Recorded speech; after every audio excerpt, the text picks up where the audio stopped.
muchachos?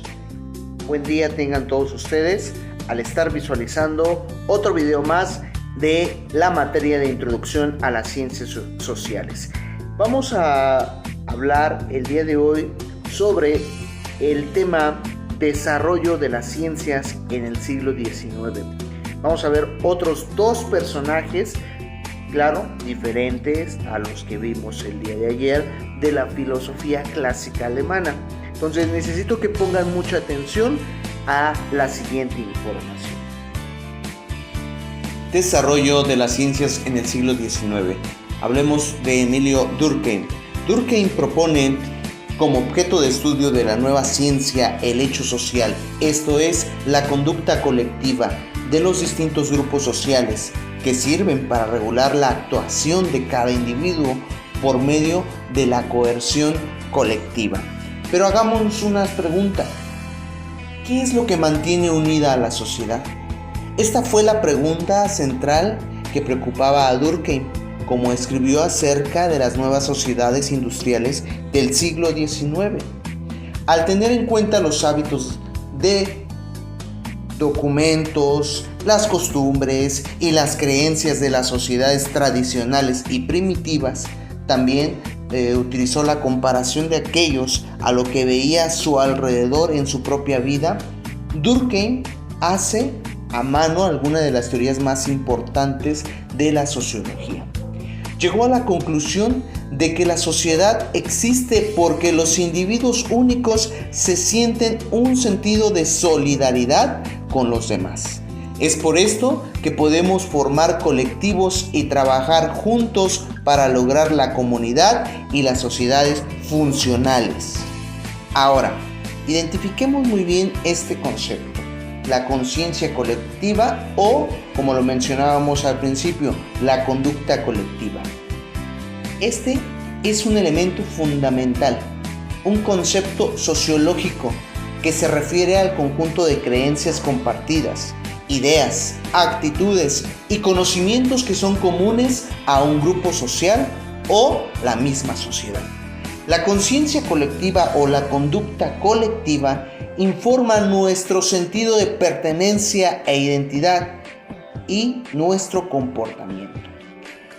Emilio Durkheim desarrolló este concepto para explicar cómo los individuos únicos están unidas entre sí en unidades colectivas como grupos sociales y sociedades. Durkheim dice que los hechos sociales deben ser tratados como cosas, observando de paso que la sociología anterior había tratado fundamentalmente con conceptos, no con cosas para él. Las cosas, dice él, influyen todos los objetos de conocimiento que no pueden ser concebidas por la actividad mental, procedentes de las observaciones y experimentos que se forman desde los rasgos más externos e inmediatamente accesibles hasta menos visibles y más profundo. En pocas palabras, muchachos, Durkheim se encargó de estar observando que en las sociedades tradicionales o primitivas, los símbolos religiosos, el discurso, las creencias, los rituales, fomentaron todo lo relacionado a la conciencia colectiva. En tales casos, en los grupos sociales era bastante distinguir que la conciencia colectiva, muchachos, se aplicaba a una solidaridad mecánica. Esto, en efecto, quiere decir un sistema automático de unión entre sí de las personas en un colectivo a través de su compartida de valores, creencias y prácticas. Ya para concluir en el aspecto de Emilio Durkheim, en cualquiera de los dos casos, hablando de sociedades primitivas o modernas, la conciencia o la conducta colectiva, muchachos, es algo común a toda la sociedad. Asimismo, Durkheim lo expresó. No es una condición individual o fenómeno, sino social. Como fenómeno social, es difusa en toda la sociedad en su conjunto. y tiene una vida propia. Es a través de la conciencia o la conducta colectiva de que los valores, las creencias y las tradiciones se pueden pasar de generación en generación. Aunque las personas individuales viven y mueren, esta colección de cosas intangibles, que nos podemos decir que no se pueden tocar, incluidas también las normas sociales conectados a ellos, están cementados en nuestras instituciones sociales y por lo tanto existen independientemente de las personas individuales.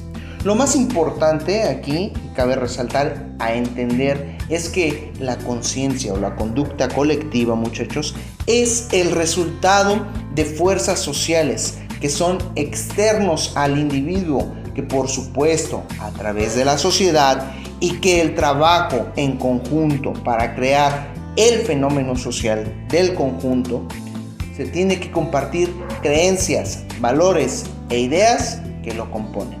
Nosotros como individuos interiorizamos estos y hacemos la conciencia colectiva una realidad al hacerlo y reafirmarnos y reproducirlo por vivir de manera que refleje la misma.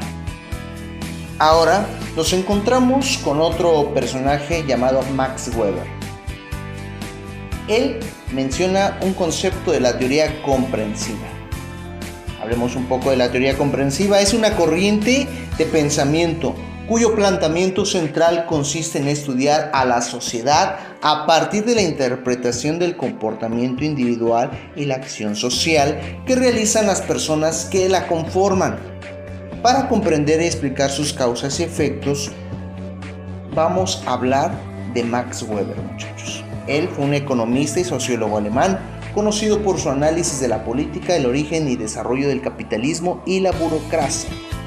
Bueno, ante esta situación, muchachos, Weber presenta el enfoque subjetivo de la sociedad, es decir, aquel que supone que es en gran parte el sujeto quien hace el conocimiento.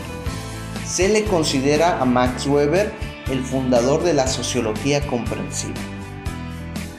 Muchachos, para Max Weber, la finalidad de la teoría comprensiva es comprender la realidad social en que vivimos.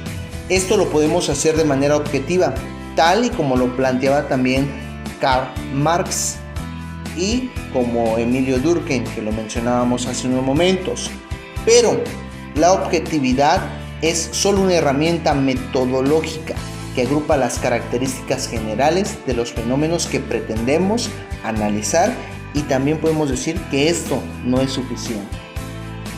El objeto de estudio para Weber es el concepto de la acción social, entendida como una conducta humana que se refiere al estudio de otros, atendiendo en su explicación al sentido y significado específico que le dan los que participan en esa acción social.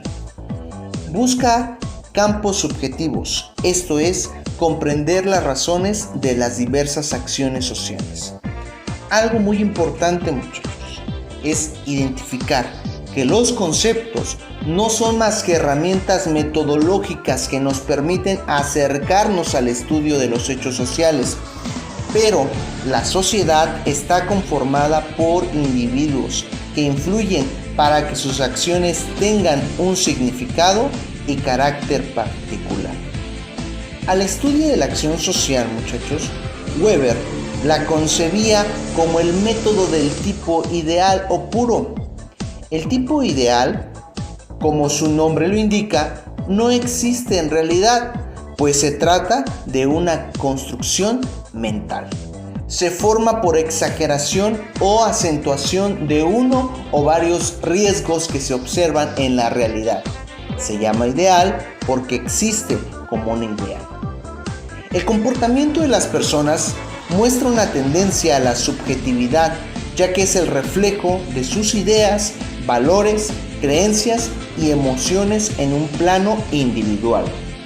A su vez, la acción individual se convierte en social en la medida en que la actuación de las personas influye y a su vez es afectada por la acción de otros individuos. Solo por eso se vuelve social.